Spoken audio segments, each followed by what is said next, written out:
ಸಿದ್ಧಾರೂಢರಲ್ಲಿಯೂ ಶಿವಯೋಗಿಗಳಲ್ಲಿಯೂ ಒಡಮಟ್ಟು ಅದರಂತೆ ನನ್ನ ಸಹೋದರ ಸಮೂಲ ಶಾಮೂಲನ್ನು ವಂದಿಸಿ ವೇದಿಕೆಯಲ್ಲಿ ಆಸೀನರಾದ ಎಲ್ಲ ಪೂಜ್ಯರಿಗೂ ವಂದಿಸಿ ಅದರಂತೆ ಈ ಒಂದು ಶಿವಾಗೋಷ್ಠಿಯಲ್ಲಿ ಪಾಲ್ಗೊಂಡ ಎಲ್ಲ ಶರಣರಿಗೆ ಶರಣ ಶರಣತೆಯನ್ನು ಸಮರ್ಪಿಸುತ್ತಾ ಈ ಕಾರ್ಯಕ್ರಮ ಏನು ಅಂತ ತಮ್ಗೆ ಗೊತ್ತದ ಇವರು ಸ್ಮರಣೆ ಆದರೆ ನಾನು ಸೋದರ ಬಗ್ಗೆ ಸ್ವಲ್ಪ ಹೇಳ್ತೀನಿ. ನಮ್ಮ ಅಜ್ಜ ಚೆನ್ನಪ್ಪ ಅಂಥೇಳಿ ಅವರು ನಿಜಗುಣ ಶಾಸ್ತ್ರ ಬಗ್ಗೆ ಓದಿದ್ರು. ಅದೇ ರೀತಿ ಶರಣ ಸಾಹಿತ್ಯನೂ ಕೂಡ ಓದಿದ್ರು. ಅಷ್ಟ ಅಲ್ಲ, ನಮ್ಮ ಅಜ್ಜನ ಅಜ್ಜ ಮತ್ತು ನಮ್ಮ ಅಜ್ಜನ ಅಪ್ಪ ಇವರು ಶಿವಗಳ ಒಡನಾಡಿಗಳು. ಅವರು ಶಿವಗಳು ಸೇವೆ ಮಾಡಿದವರು. ಶಿವಗಳು ತಮ್ಗೆ ಗೊತ್ತದ ಇಂಗಳಗಾವೂರವರು. ಆದ್ರೆ ಅತನಿಯಾಗಿದ್ದರು ಅವರು. ಅತನಿ ಶಿವಗಳು ಅಂತ ತಮಗೆಲ್ಲ ಗೊತ್ತು. ಅವ್ರು ಇಂಗಳಗಾವ್ ಹೋಗಿ ಬರ್ಬೇಕಂದ್ರೆ ನಮ್ಮ ದೋಣಿ ಒಳಗೆ ನಾವು ಹೇಳಕ್ಕೆ ಕೂತು ಹೋಗ್ಬೇಕು ಬರಬೇಕು. ಅಷ್ಟೇ ಅಲ್ಲ, ಅವರು ಶಿವಗಳು ಭಕ್ತರು ಅವರು. ಹೀಗಾಗಿ ಅವರು ಅದರಲ್ಲಿ ನಮ್ಮ ಅಜ್ಜ ಏನು ಮಾಡ್ತಾರೆ, ಶಿವಗಳಿಗೆ ಪೂಜೆಗೆ ನೀರು ಒಯ್ತಿದ್ರು. ಪ್ರತಿ ಸೋಮವಾರ ಪೂಜೆಗೆ ನೀರು ಒಯ್ತಿದ್ರು. ಶ್ರಾವಣ ಮಾಸದಾಗ ಪ್ರತಿನಿತ್ಯ ನೀರು ಒಯ್ತಿದ್ರು. ಹೀಗಾಗಿ ನಮ್ಮ ಒಂದು ಮನೆತನದಾಗ ಏನಪ್ಪ ಅಂದರೆ ಈ ಶರಣ ಸಾಹಿತ್ಯ ಬಗ್ಗೆ ಅಥವಾ ನಿಜಗುಣ ಶಾಸ್ತ್ರದ ಹೆಚ್ಚು ಸಂಸ್ಕಾರ ಇದು ಮೊದಲಿಂದಲೇ ಬಂದಿತ್ತು. ಆವಾಗ ನಮ್ಮ ಅಜ್ಜನವರು ಈ ಒಂದು ಎಕ್ತಾರಿ ಇದರ ಜೊತೆಗೆ ನಿಜಗುಣ ಶಿವಗಳ ಪದ್ಯಗಳನ್ನು ಹಾಡ್ತಿದ್ರು ಅವರು. ಹೀಗಾಗಿ ಅವ್ರಿಗೆ ನಿಜಗುಣ ಶಿವಗಳ ಶಾಸ್ತ್ರದ ಬಗ್ಗೆ ಸ್ವಲ್ಪ ಜ್ಞಾನ ಇತ್ತು. ನನ್ನ ಸಹೋದರ ಹುಟ್ಟಿದ ತಕ್ಷಣ ನಮ್ಮ ಅಜ್ಜವ್ರು ಅಂದ್ರಂತ ಎಲ್ಲರಿಗೆ ಹೇಳಿರತ್ತ ಇವ್ರ ಹೆಸರು ಶಂಭುಲಿಂಗ ಇರ್ತಂತ ಹೇಳಿರತ್ತ. ಅದಕ್ಕೆ ನನ್ನ ಸಹೋದರರು ಹುಟ್ಟಿದಾಗಿನಿಂದಲೇ ಶಂಭುಲಿಂಗ ಅವರು.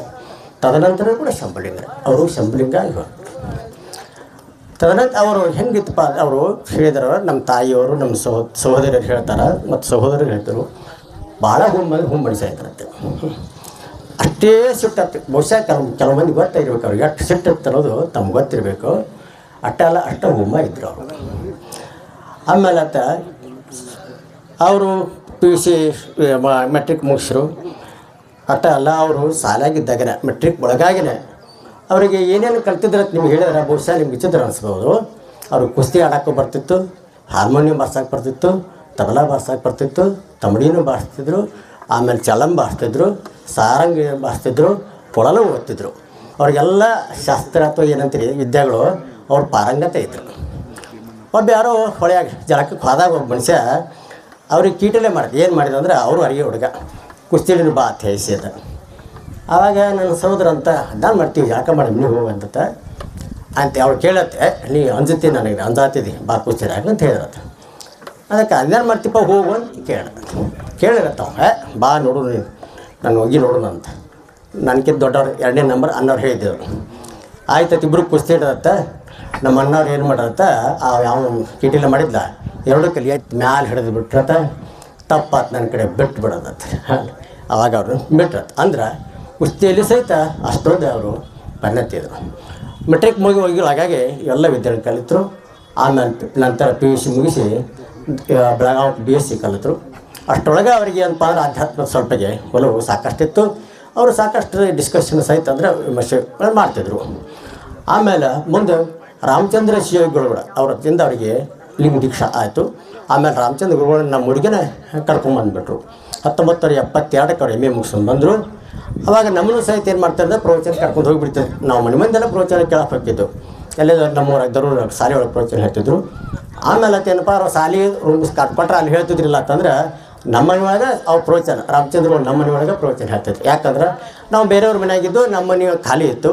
ಹೀಗಾಗಿ ನಮ್ಮ ಮನೆಯಾಗೆ ಪ್ರವಚನ ಇರ್ತದ್ದು. ಹೀಗಾಗಿ ನಮಗೆ ಸಂಸ್ಕಾರ ಏನಾಯ್ತಪ್ಪ ಅಂದ್ರೆ ಸಣ್ಣವರಿದ್ದಾಗಿಂದ ನಮ್ಮ ಮನೆಯಾಗೆ ಏನಪ್ಪ ಅಂದ್ರೆ ನಮಗೆ ಸಂಸ್ಕಾರ ಬಂತು. ಅದಕ್ಕೆ ಸಂದರ್ಭದಾಗ ಮತ್ತೊಂದು ಮಾತು ಹೇಳ್ತಾನೆ, ನಿಮ್ಮ ಮನೆಯಾಗ ಹುಡುಗರಿಗೆ ಸಹಿತ ಸಿಕ್ಕವರಿದ್ದಾಗಲೇ ಸ್ವಲ್ಪ ಸಂಸ್ಕಾರ ಕೊಡೋಕ್ಕೆ ಪ್ರಯತ್ನ ಮಾಡಬೇಕು.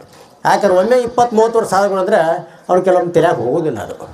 ಅದಕ್ಕೆ ತಮಗೆಲ್ಲರಿಗೂ ವಿನಂತಿ ಏನಪ್ಪ ಅಂದರೆ ಈಗಿಂದ ಸಣ್ಣಗಿದ್ದಾಗ ಹುಡುಗಿನ ತಮ್ಮ ಮನ್ಯಾಗ ಮಕ್ಕಳಿಗೆ ಸಂಸ್ಕಾರ ಕೊಟ್ಟಿರಂತ ನಾನು ತಮ್ಮೆಲ್ಲರಿಗೂ ವಿನಂತಿ. ಅಲ್ಲಿ ಮುಂದೆ ನಾವು ಏನಪ್ಪ ಅಂತಂದ್ರೆ ಹಿಂಗೆ ನಮ್ಮನ್ನು ಕರ್ಕೊಂಡು ಹೋಗ್ತಿದ್ರು. ಆಮೇಲೆ ನಮಗೆ ವಚನ ಸಾಹಿತ್ಯ ಪುಸ್ತಕ ಕೊಟ್ಟರು. ಇಷ್ಟು ವಚನಗಳನ್ನ ಬಾಯ್ಪಾಠ ಮಾಡತ್ತಂದರು. ಆಮೇಲೆ ಭಜನಾ ಪದಗಳನ್ನು ಪೈಪಾಟ್ ಮಾಡೋರು.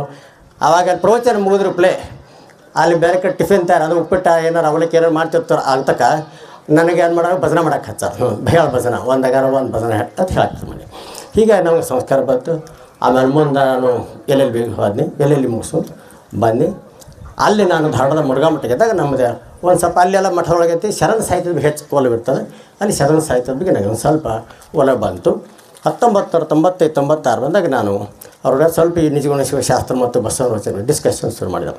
ಅವ್ರು ಹೆಚ್ಚಿಗೆ ನಾನು ಅವ್ರ ಡಿಸ್ಕಷನ್ ಹೆಚ್ಚು ಮಾಡಿ ನಾನು ಓದೋದು ಕಮ್ಮಿ ಅಂದ್ರೆ ಅಡ್ಡಿ ಇಲ್ಲ. ಆದರೆ ನನ್ನ ವಿಚಾರಗಳು ಯಾಕಂದ್ರೆ ನಾನು ಮುರುಘಾ ಮಠದ ಅನೇಕ ಮಂದಿ ಸ್ವಾಮೀಜಿಗಳು ಪೂಜ್ಯರು ಬರ್ತಿದ್ದರು, ಅವರು ತಮ್ಮ ವಿಚಾರಗಳನ್ನ ಹೇಳ್ತಿದ್ರು. ಅದೇ ರೀತಿ ನಾನು ನಮ್ಮ ಊರಾಗ ಬಂದಂಥ ಈ ರಾಮಚಂದ್ರ ಶಿವಗಳಾಗಲಿ ಅಥವಾ ಬಸವಣ್ಣಪ್ಪರು ಬಂದಾಗ ಆ ಪ್ರವಚನ ಕೇಳಕ್ಕೆ ಹೋಗ್ತಿದ್ದು. ಆವಾಗ ನಾನು ನಮ್ಮ ವಿಚಾರ ನಾನು ಕೇಳ್ತಿದ್ದೆ, ಹಿಂಗಂದ್ರೆ ಏನು ಹಿಂಗೇನು ಅಂತ ಕೇಳ್ತಿದ್ದೆ. ಅವ್ರಿಗೆ ನಾನು ತಿಳಿಸಿ ಹೇಳ್ತಿದ್ರು.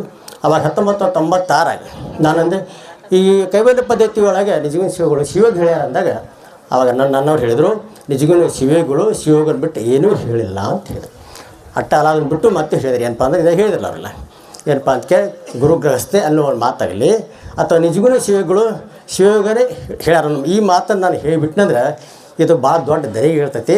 ಈಗ ಹೇಳಂಗಿಲ್ಲ, ಆಮೇಲೆ ಪ್ರಸಂಗ ಬಂದಾಗ ಹೇಳ್ತಂದ್ರು. ಬಹುಶಃ 1996 ಹೇಳಿರಬಹುದು.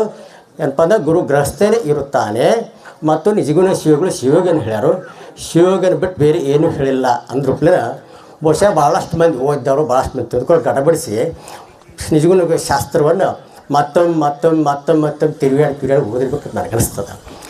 ಆಟ ಅಲ್ಲ, ಯಾರ್ಯಾರು ನಾನು ಭಾಳ ತಿಳ್ಕೊಂಡು ಅಂದ್ರೆ ಅವರು ಓದಿರ್ಬೇಕು, ಪ್ಲಸ್ ಅವರು ಮತ್ತೇನಪ್ಪ ಅಂದ್ರೆ ಡಿಸ್ಕಷನ್ ಶುರು ಮಾಡಿರ್ಬೇಕು. ಅವ್ರು ಶಂಬಲಿಸೋ ಹಿಂಗೆ ಹೇಳ್ತಾರೆ ರೀ, ಇದು ಸರಿ ಐತೆ ನೋಡ್ರಿ ತಿಳಿಸಿಂದ ಅವ್ರು ಹೋಗಿ ಬಂದಿರಬೇಕು ಅಥವಾ ಫೋನ್ಯಾಗ ಇದೆ ಹಿಂಗೆ ಹೇಳ್ತಾರೋ ಈ ಪೇಜ್ನಾಗ ಐತಿ ಹೇಳ್ತಾರೆ ಐತೆ ನೋಡ್ರಿ ಅದರ ತೆಗೆದು ತಿಳಿಸಿದ್ರು. ಬಹುಶಃ ಭಾಳ ಡಿಸ್ಕಷನ್ ಮಾಡಿರ್ಬೇಕು. ಆಮೇಲೆ ಕೆಲವು ಮಂದಿ ತಿಳ್ಕೊಳ್ಬೇಕು, ಇಲ್ಲ ಅವ್ರು ಹೇಳೋದು ಸರಿ ಐತೆ ಅಂದಿರ್ಬೇಕು.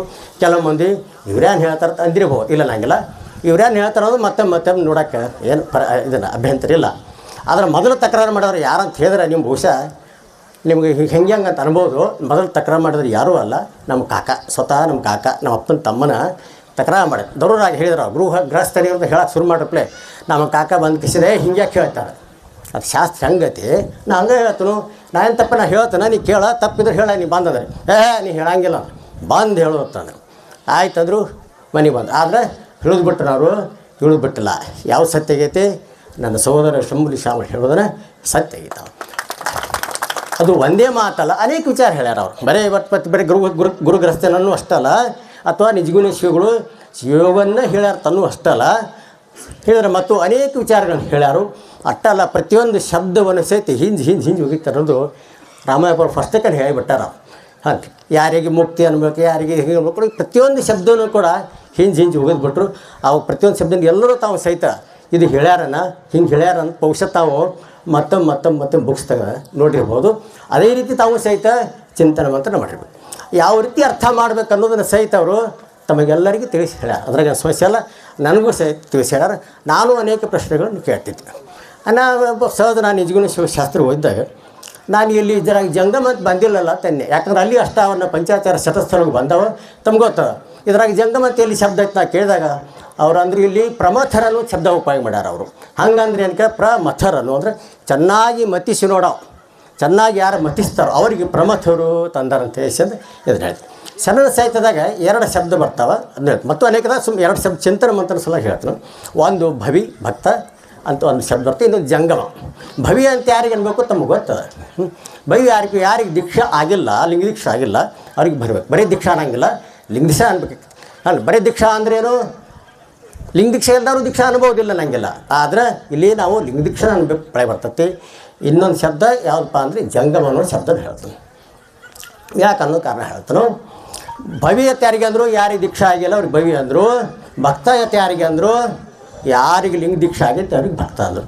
ನಿಜಗುಣ ಶಾಸ್ತ್ರ ನೀವು ಯಾಕೆ ಕೆಲವೊಮ್ಮೆ ಅನ್ಬೋದು, ಏನು ನಿಜಗುಣ ಶಿವ ಶಾಸ್ತ್ರ ನೀವು ಲಿಂಗ ಆಗ್ತಂದರೆ ತಿಳಿಸಿದ ತಮ್ಗೆ ಗೊತ್ತದೆ. ಪರತರ ಸವೆ ಲಿಂಗ ತಿನಗಾಯಿ ಕರಕಂಜು ಕಾಣಿಸಿತು. ಯೋಗಿ ಏನು ಹೇಳಾಕ್ತಾರೋ ಯೋಗಿ ಹೇಳಾಕ್ತಾರ ಅವರಲ್ಲಿ ಅಟ್ಟ ಅಲ್ಲ, ಅವ್ರ ಹೆಸರಾಗ ಗೊತ್ತೈತಿ ನಿಜಗುಣ ಶಿವಯೋಗಿ ಅಂದ್ಮೇಲೆ ಏನು ಹೇಳಬೇಕು, ಶಿವಯೋಗಿ ಬಿಟ್ಟು ಮತ್ತೇನು ಹೇಳಬೇಕಾಗಿತ್ತಲ್ಲಿ, ಶಿವಗನ ಹೇಳಬೇಕಲ್ಲ. ಅಟ್ಟ ಅಲ್ಲ, ಕರಕಂಜು ಲಿಂಗ ಕಾಣಿಸಿತ್ತು ಸ್ಟಾರ್ಟ್ ಆಯ್ತು ಅಲ್ಲೇ. ತಕ್ಷಣ ಏನಾಯ್ತು ಶುರು ಆಯ್ತು, ಯೋಗನ ಶುರು ಆಗೈತೆ ಅಲ್ಲಿ. ಮತ್ತು ಅದನ್ನು ಬಿಟ್ಟರೆ ಬೇರೆ ಏನು ಕೆಲವೊಂದು ಮಂದಿ ಎಲ್ಲನೂ ಮಿಸಲ್ ಬಾಜಿ ಮಾಡ್ತಾರೆ. ಈಗ ನಾ ಕೇಳಿ ಮೊದಲು ಕೇಳಿ. ಆದ್ರೆ ನಿಜವೂ ಶಿವಶಾಸ್ತ್ರ ಜಡಮತಿಗಳಾದ ಕೆಲವರು ವಾರಿಜ ಅಕ್ಷಣ ರುದ್ರನೊಡನೆ ಸಾದೃಶ್ಯವಾಗಿ ನುಡಿವರು. ಅವ್ನು ಕೂಡ ಸಮಯ ಹೆಂಗೆ ಮಾಡಕ್ಕೆ ಬರ್ತೈತೆ ಎಲ್ಲವಾದ ಇಲ್ಲಿ ಮಿಸಲ್ ಬಾಜಿ ಹೆಂಗೆ ಮಾಡಕ್ಕೆ ಬರ್ತೈತೆ ನಾವು ಏನಾಗೈತೆ ಅಂದ್ರೆ ಮೊದಲು ರಗಡ ಬಂದು ಮಿಸಲ್ ಬಾಜಿ ಮಾಡ್ಯಾರು ಮತ್ತು ಇತ್ತಿದ್ದು ಹಾಗೆ ಮಿಸಲ್ ಮಾಡ್ತಾರೆ ಎಲ್ಲ. ಅದು ಹೆಂಗೈತೆ ಅಂತ ಕೇಳಿದ್ರೆ ಮಿಸಲ್ ಬಾಜಿ ಮಾಡಕ್ಕೆ ಬರೋಲ್ಲ. ಕಾರಣಕ್ಕೆ ಏನೋ ಇನ್ನೊಂದು ಶಬ್ದ ಹೇಳೇನು ಏನು ಜಂಗಮ ಅನ್ನೋ ಶಬ್ದ. ಜಂಗಮ ಅಂತ ಯಾರಿಗೆ ಅನ್ಬೇಕು? ಅರಿವು ಆಚಾರ ಉಳ್ಳಾತನೇ ಜಂಗಮ. ಇದು ಶರಣ ಸಾಹಿತ್ಯ ಬರುತ್ತೆ, ಇಲ್ಲಿ ಬಂದಿರ್ಬೋದು ಶರಣ ಸಾಹಿತ್ಯ. ಅರಿವು ಆಚಾರ ಉಳ್ಳಾತನೇ ಜಂಗಮ. ಅರಿವು ಇರಬೇಕು, ಆಚಾರ ಇರಬೇಕು. ಅದು ನಿಜವೂ ಸ್ವಲ್ಪ ಶರಣ ಸಾಹಿತ್ಯ ಗಟ್ಟ ಅರಿವು ಆಚಾರ ಬಗ್ಗೆ ಜಾಸ್ತಿ ಬರ್ತದೆ, ಇಲ್ಲಿ ಸ್ವಲ್ಪ ಕಡಿಮೆ ಬರ್ಬೋದು ಅಂತೇಳಿ ಅಲ್ಲಿ ಶರಣ ಸಾಹಿತ್ಯ ಕಳಬೇಡ ಕೊಲ್ಲಬೇಡ ಖುಷಿಯೇ ನೋಡಬೇಡ ಸಾಕಾಟ್ ಬರ್ತದೆ. ಇಲ್ಲಿ ಅಂತ ದುರಿತ ಕರ್ಮವ ಅಲ್ಲದಿರು ಪುಣ್ಯ ಮಾಡು ಪುಣ್ಯ ಮನೆ ಮಾಡು ಹರ ನಡಿಬಿಡಿ ಶಾಂತ ಇದ್ರಾಗ ಹೇಳ್ಕೋತ ಬಂದುಬಿಡ್ತಾರೆ. ಅಂದರೆ ಇಲ್ಲಿ ಏನು ಬರ್ತದೆ ಆಚಾರ ಬತ್ತು ಮತ್ತು ವಿಚಾರ ಬತ್ತು. ಬರೀ ವಿಚಾರ ಇತ್ತಂದರೆ ಏನಾಗ್ತದೆ, ಬರೀ ಜ್ಞಾನ ಇತ್ತಂದ್ರೆ ಏನಾಯ್ತು ಇದಿರ್ಲಿಕ್ಕಂದ್ರೆ ಏನಾಗ್ತೈತೆ ಅದು ಶುಷ್ಕ ಜ್ಞಾನ ಆಗ್ಬೋದು. ಬರೀ ಆಚಾರ ಜ್ಞಾನ ಇರ್ಲಿಕ್ಕಂದ್ರೆ ಏನಾಗ್ತೈತೆ ಶಿವಜ್ಞಾನ ಶಿವಚಿಂತನವಿಲ್ಲದ ಮನುಷ್ಯರು ಸಗನಿಂಗೆ ಸಾಸರಿ ಹುಟ್ಟವ ದೇವ ಅಂತ. ಅಂದರೆ ಎರಡೂ ಬೇಕು. ಅದಕ್ಕೆ ನಮ್ಮ ಸೋದರ ಒಂದು ಶಬ್ದ ತಮ್ಗೆ ಗೊತ್ತೈತೆ ಹೇಳಿದ್ರೆ ಸಮಸ್ಸಮುಚ್ಚಯವಾದವು ಅಂತ ಹೇಳಿದ್ರು. ನಾವು ಕ್ರಮ ಸಮುಚ್ಚಯದಾಗ ಏನು ಬರ್ತದೆ, ಬರೀ ಜ್ಞಾನ ಅಂತ ಜ್ಞಾನ ಒಂದೇ ಸಾಕು ಮುಕ್ತಿ ಹೇಳ್ಕೊತ ಬಂದರು. ಆದರೆ ಇಲ್ಲಿ ಏನು ಹೇಳ್ಬೇಕಾಯ್ತು ಸಮಸ್ಸಮುಚ್ಚಯವಾದವನ್ನು ಹೇಳಬೇಕು. ಅರಿವು ಮತ್ತು ಆಚಾರ ಅರಿವು ಆಚಾರ ಉಳ್ಳಾತನೇ ಜಂಗಮ ಅಂತ ಹೇಳ್ಯಾರು. ಇಲ್ಲಿ ಶರಣ ಸಾಹಿತ್ಯಾಗ ಅರಿವು ಮತ್ತು ಆಚಾರ ಎರಡೂ ಬರ್ತದೆ.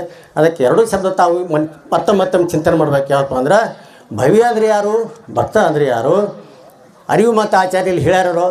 ಶರಣ ಸಾಹಿತ್ಯದಾಗ ಏನಂತದು ಇಲ್ಲಿ ಅಷ್ಟಾವರಣ ಪಂಚಾಯತ್ ಶಟಸ್ಥಲ ಅದಾವಿಲ್ಲೋ ಅನ್ನೋದನ್ನು ಕೂಡ ತಾವು ಚಿಂತನೆ ಮಾಡಬೇಕು. ಅದಕ್ಕೆ ಅಷ್ಟಾವರಣ ಗುರು ಆದವನಿಗೆ ಅಷ್ಟಾವರಣ ಪಂಚಾಯತ್ ಶಟಸ್ಥಲ ಇರಬಾರ್ದು ಅನ್ನೋದನ್ನು ಸಹಿತ ವಿಚಾರ ಮಾಡಿ.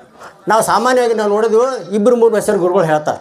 ಒಂದು ಈಗ ಒಬ್ರು ಹೇಳಿರಿ ಶ್ರೋತ್ರಿಯ ಬ್ರಹ್ಮನಿಷ್ಠ ಅಂತ ಹೇಳಿ, ಮತ್ತೊಬ್ಬರು ಏನು ಹೇಳ್ತಾರೋ ಶ್ರೀಮನ್ನಿರಂಜನ ಪರಮಸ್ವರೂಪ ಅಂತ ಹೇಳ್ತಾರೆ. ನಾವೇನು ತಿಳ್ಕೊಂಡು ಇತ್ತಿದ್ದಾಗ ಗುರು ಗೃಹಸ್ಥನೇ ತಿಳ್ಕೊಂಡು ಈ 3 ಮಂದಿಗೆ ಯಾರು ಶ್ರೋತ್ರಿಯ ಬ್ರಹ್ಮನಿಷ್ಠ ಆಗ್ಬೇಕು, ಏನೋ ಶ್ರೀಮನ್ನಿರಂಜನ ಪರಮಸ್ವರೂಪ ಆಗ್ಬೇಕು, ಏನೋ ಗುರು ಗೃಹಸ್ಥನ ಆಗ್ಬೇಕು. ನಮಗೆಲ್ಲ ಗೊತ್ತಾಗೈತಿಗೆಲ್ಲ ಗುರು ಗೃಹಸ್ಥನೇ ಅಂತ ಗೊತ್ತು. ಅಂತ ಶರಣ ಸಾಹಿತ್ಯ ಅಥವಾ ನಿಜಗುಣ ಸಾಹಿತ್ಯ ಅಷ್ಟಾವರಣ ಪಂಚಾಚಾರ ಶತಸ್ಥಲ ಐತಲಲ್ಲಿ ನಿಜಗುಣ ಶಿವಶಾಸ್ತ್ರ ಅದು ಇತ್ತಂದ್ರೆ ಅಷ್ಟಾವರಣ ಪಂಚಾಚಾರ ಶತ ಜ್ಞಾನಿ